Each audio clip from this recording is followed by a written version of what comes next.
Two people are hurt after a small plane crashed along Interstate 95 in Flagler County this afternoon. Take a look at this video from above the scene. That crash slowing down traffic right now. The Florida Highway Patrol troopers saying for unknown reasons that plane lost power, and then the pilot tried to make an emergency landing on the northbound lanes of I-95. Yeah, this happened near the State Road 100 exit close to Flagler Beach. Troopers say the plane's wing hit a tractor trailer, causing the plane to flip. News4Jax reporter Jim Piggott is live at the scene right now. Jim, what have you learned about this crash so far? Well, what we know is that the two people who suffered minor injuries are from the Port Orange area. But, Mary, I want to show you what's happening here right now when these trucks go by.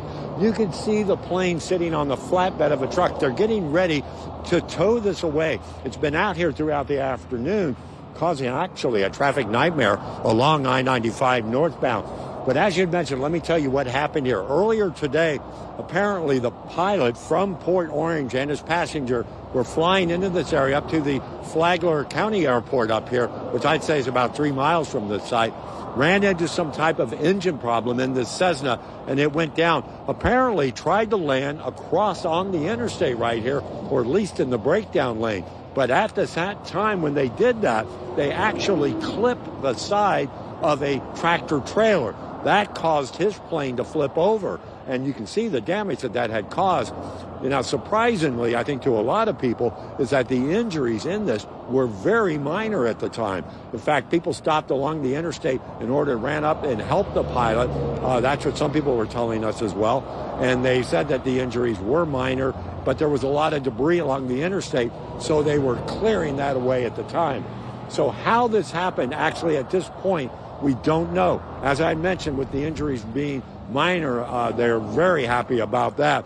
The Federal Aviation Administration is also going to be coming and investigating this crash. They're looking into already what happened here.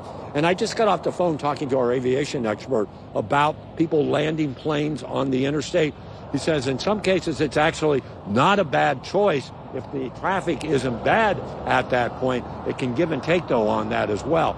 In this case, it obviously worked because the injuries were minor, but they said because there are no power lines or whatever on along the interstate, that makes that somewhat of a good choice when that emergency arises. But in this case, though, after he clipped that truck, it flipped over and hit the tree line, and that caused the plane to flip over. Again, this is still under investigation at this point. For now, we're live along I-95 in Flagler County. Jim Piggott, Channel 4, the local station.